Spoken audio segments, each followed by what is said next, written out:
Hola friends, how are we all? So I've been ghost and I want to explain a little bit of situation of what's been going on so this video is going to be a little update, but also I'm going to give you a behind the scenes of the shit that's been happening for us, because this channel, Confident Mama, is all about our journey, you know, as two parents. We just had a second baby, trying to run our own businesses, you know, I'm a coach, you know, trying to work everything out, trying to, you know, be influencers on social media, trying to have channels, trying to, you know, speak, mentor, coach people, and have our brands out in the world impacting people. So I want to catch you up with something that's been going on for us, because I've been off this maybe for like 2 months, and it's not an excuse. I'm telling you this because I want you to understand the background of us. I am doing YouTube because I want to document my life and I want to document what's going on for us. So if you're out there and you've got kids and you want to start a business, or you're a mother and you don't know how to do it, or you're in the same boat as me, you know, like, I want to be able to inspire and empower those of you out there that can resonate with us, right? I'm not on here trying to fucking monetize my YouTube videos and build a 5 million person channel. That's not what this shit is about. Even my other channel, it's about more free content and more just giving you shit from my head that I think is going to help you. This channel is all messy behind the scenes. So for those of you that follow me in other areas, this is like a secret view that nobody else gets in my world to know what's happening. And I talk about deep shit here that's intimate, and I don't tell anybody else except for my family and you out there watching this. So thank you for watching. So Hamish and I, we had Raven, which is our 3-year-old. We got pregnant with Nava, who's in the back. He's 10 months, almost 11 months. And we were living at Hamish's parents' house when we got pregnant with Nava. The plan was to stay there for 1.5 years or a year and save money to buy a house. Listen to me. Australian people will be saving $100,000. I don't know anybody in my life that's ever saved $100,000. I'm from America. My friends would die if they saved $100,000. Like, that wouldn't even happen. So you gotta save $100,000 to buy your own home. So I was like, fuck it, I don't want to buy a home, honey. Like, let's just leave that alone. It's not I don't care about security or homes. It's never been my shit. I'm never worried about money. That shit doesn't, brand names. I've never been that person. That doesn't interest me. So anyway, we decided, yeah, we do want to buy a house, blah, blah, blah. Let's buy a house. Okay, cool. So we think we're going to save all this money, and we kind of had money. I was working for L'Oreal. Now, if you want to know what that was like, head over to the Confidence Chronicles. That channel, which is connected to this channel somewhere under About, that channel is me in the beginning in my car, literally every day or every third or second day, doing YouTube videos in my car, because I was listening to books and consuming content and learning. I needed a fucking outlet. So that's my knowledge drop from when I first began. That's really my beginning days of learning about coaching and self-coaching. I was getting a fucking degree in my car.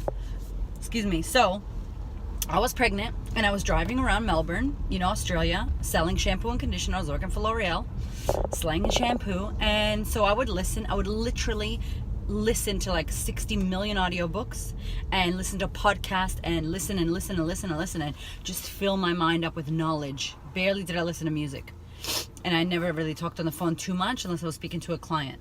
So that's how that went. And then after I had the baby, we were living with his parents, and I decided I'm gonna take some time off, whatever. So when we realized that we only saved like $9,000 or $10,000, which only that's pretty good for us, but we were thinking like we're gonna save like 80 grand or some ridiculous shit. I don't know why we thought that, but anyway. Have you ever budgeted something and you thought, oh, we're gonna make 20 grand, and then you don't save that? Yeah, that was us. So here we are, and we're like, fuck it, we didn't make that money. And now baby number 2 is gonna be born. We've been there for 1.5 years, and we're like, hell no. I'm like, honey, we gotta get out of here. Like, I love your parents, but we gotta go. Like, we need to go. So we found a place nearby his parents' house that we could rent. So the rent was like $2 grand a month, and literally we're having our second baby. So we move out to a new place, bigger and more expensive. I left my job because I just had a freaking baby, right? There's no maternity leave. I was working as a contractor. So now I'm not getting paid my $5,000 to $8,000 a month. Pre-tax, by the way. I had to pay tax on that shit. But I mean, it was a good amount of money I was making. I was good at selling shampoo and conditioner in color.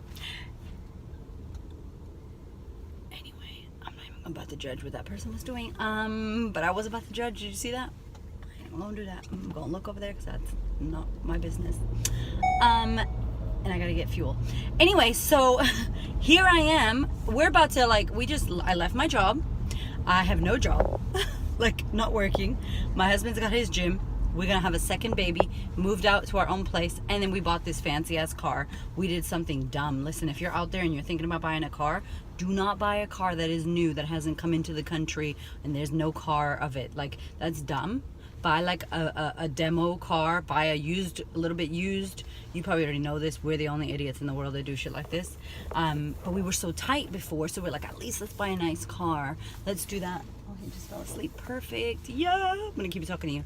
And we're like, let's buy a car, let's treat ourselves. Dumb. And we bought the R line, so it's got all the fancy wells and whistles. Do you hear me? Bells and whistles. Anyway, we love this car. We're gonna keep it for like 25 years. But that was dumb, right? Like, so we literally were like, well, let's have a second baby, let's move out, let's have all these new expenses and less money from Erica working. So shit was insane. You can imagine how I wasn't stressed out, but my husband was stressed out, and shit was tight, like really tight. So when I was 3 months pregnant, so in Australia they gave you like 18 weeks of paid parental leave. So literally it was like every 2 weeks you get, I don't know, $1,500 or something like that. I don't actually remember the amount, but it was a good amount of money to keep parents okay, And so my husband has his own business, his own gym. Shit got messy with his old ex-partner, and financially he's not killing it, right? When you own your own business, by the way, the first 5 years you are not making a fuckload of money. Most businesses. So now here we are, we're stressed the fuck out financially in our head, but I'm like, I've got this underlying belief since I was back in the day in America, like I'll always be okay. Because I'm resilient. Like, I know that if we went to shit, I would go work at a gas station, I would go work at Target, I would go work at, a department store. Like, I'm not fancy. Like, I know I'd be fine. Money is just fucking money. It ain't shit to me. Like, I'm like, whatever, we'll be fine. So my husband's stressing, but I'm like, we're good, don't stress. And then all of a sudden, what happens? So I'm like starting to do my events for my Queen of Confidence events, my confidence masterclass, and I'm like, you know what, I'm gonna do this. I'm gonna go for this. Like, I'm not gonna go fully back to my job because they wanted me to come back. I am going to do my own shit. So now I'm gonna do my own business on top of all the risk we're taking with a new baby and new car and new shit. My husband's like literally dying right now, and I'm like, honey, we got this. I'm gonna do this. So I start doing my events. I opened up my books to coaching. I did a client, a pro bono client to see how I would go with it. She rocked it. We rocked our worlds. Amazing, done. I'm taking paying clients. And literally from January all the way up until now, I can tell you I had a 3-month-old baby. I was doing coaching calls from my home. I was coming into the office, my husband's gym, I have an office there, seeing some clients. I've done an event every 2 months this year. So I did February, April, May, June, August. I'm doing October, and then I'm doing November, right? Like every 2 months with a new baby and coaching clients. I've doubled my business in the past quarter. I am booked the fuck out. I've spoken at 6 events, 6 speaking arrangements this year. I would have done 5 podcasts so far this year that I've been on. Launched my own podcast, fucking Instagram, social media. I don't have anybody on my goddamn team, just so you know. I'm not telling you this to be like, look how fancy I am. I'm telling you this shit because I have worked my fucking ass off. My fucking face off, as Gary Vee would say. Busting my ass. No nanny. We just got a motherfucking nanny. She has started a week ago. She's Tuesdays for 3 hours and Saturdays for 3 hours. So my Saturdays are booked out, by the way. You can't coach with me on Saturday. I'm done until January. So like, I'm booked out my little 11 hours of coaching. And guess what? I still do L'Oreal concierge part-time on the phones whenever I can. And here's why you need to keep your side something. When you're trying to do your own business and you got a family or you got expenses to pay, keep a side something. Go work at fucking Seed. Go work at the shops. Go work somewhere. Create yourself a side hustle. L'Oreal, for me, I created that role for myself because they know me, they love me, I love them. We do great work together, and they needed help in that sense. And it's very flexible. So that's an income for me that just gets made. They take out the tax, they pay my super. It's a steady little whatever income. It's not big, but that shit gets the stress off of our back about like money stress. And then on top of that, when I do all my coaching and stuff, that's mine, and I can create more events and blah blah blah. So we just left the bank because we've been trying to do this refinance, leave one bank we're with and go with another bank and literally clear up every single amount of debt that we have. And then when we sell our home, we'll be done. 0 debt in our entire life forever. Like literally. And I just want you to know, like, this is the shit that it takes. We have had, not this past 2 months because we moved to our home, but the 2 months were the whole year from January up until July were so fucking tight. Like, I just really want you to know. I'm cool with it, but it was so tight. Like, we don't go out for breakfast. We don't go out and do dinners. We cook everything. I am paying $200 to get my hair cut. I'm a hairdresser, so I'm gonna do my own haircut. Want balayage? Do that shit yourself. The balayage video, by the way, that I put on this channel has like 7,000 or 8,000 views already. And it was me doing it at home. I would have never done that. If I had a little bit extra money, I would have been fancy and went to a nice hair salon and got it done. And it's like, you know what? You can be so resilient when you literally try really hard and you focus your attention on the shit that you actually need versus what you think you need. Clothing, I haven't shopped in forever. Like forever. But I'm good. I got enough clothes for what I need. I don't need other shit, extra stuff for nothing. I don't need to spend extra money on stupid shit now. Like I wanted to do my nails. I haven't been able to do my nails, but now I can do my nails and now I just don't have the time. So it used to be a money problem. Now it's a fucking time problem. I need to thread my damn eyebrows and I'm like, I don't have a moment in my schedule because I'm booked the fuck out, which is exciting and I'm so grateful. But I want to let you know because you only see people when they've made it and you hear a little bit about their struggle. But man, let me tell you, we struggled. Financially, we struggled. We were okay. We were okay. We still had running water. We still had hot water. We still had clothes on our fucking back and food for our kids. We didn't struggle like a lot of other people can struggle. But still for us, it was big. You know, it was like, oh my God, we feel like we're going backwards and we're this old and we should be here and we're not. And our businesses aren't doing what they should be. And it's easy to compare yourself to other people. You don't know their fucking situation. Now we are literally, we just left their office and we are about to be like, squeaky fucking clean. Everything's gonna be closed. We're gonna free up so much cash flow because of all these debts and bills that my husband had in his business loans for his gym. Fucking a credit card over here.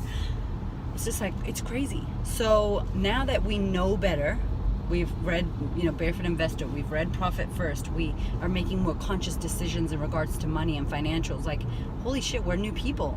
So I just want to let you know that sometimes shit's messy and sometimes you live tight and, you know, nobody knows about this, but this shit is going on for us. And now, no worries. Like, financially, we're good. We don't need fucking Ferraris and expensive Gucci shit. That's not my jam. If it's your jam, fucking hooray. Good for you. It's not my jam. You know, but like doing my nails now and doing my eyebrows and buying makeup that I enjoy and doing shit like that, like, that's possible. Now I gotta fucking find the time, somebody take my kids.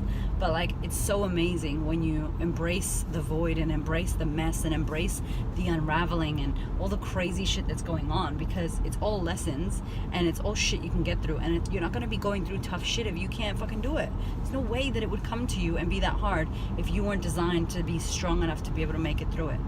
So now my coaching business is flying.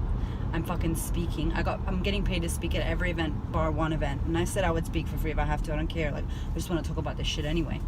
But like 6 speaking gigs, 5 podcasts, my website's about to come out. Like, literally I'm almost booked out with coaching. Like, I almost can't take another client. So very excited, and I just wanted to give you guys a background so that you know behind the scenes what the fuck it is that's going on. And don't tell me you don't have any goddamn time. I don't even want to fucking hear that. If somebody tells me I don't have time, man, I am a one woman band. I do my own fucking videos, I do all my text, I upload, I comment everyone back on Instagram, I write back to everybody on YouTube that writes me. Not many do because I'm not super active, but I write back to everyone, Facebook, social media, everybody. I video every week. I have Q&A Tuesday. I have a fucking podcast when my kid's sleeping in the car. I'm filming it. I'm gonna pull over now and probably do one. Actually, I am, because I've got a few requests. You know, like, come on. What the fuck's going on? Don't tell me you don't have time to do this shit. Don't be scared. Just fucking do it. Stop worrying about all the bad things that can happen. Just start. And the shit will evolve, as will you. 14 minutes of me telling you my life story. Jesus. If you're still here, thank you. Love you long time, and I will see you on the flip side. Peace out.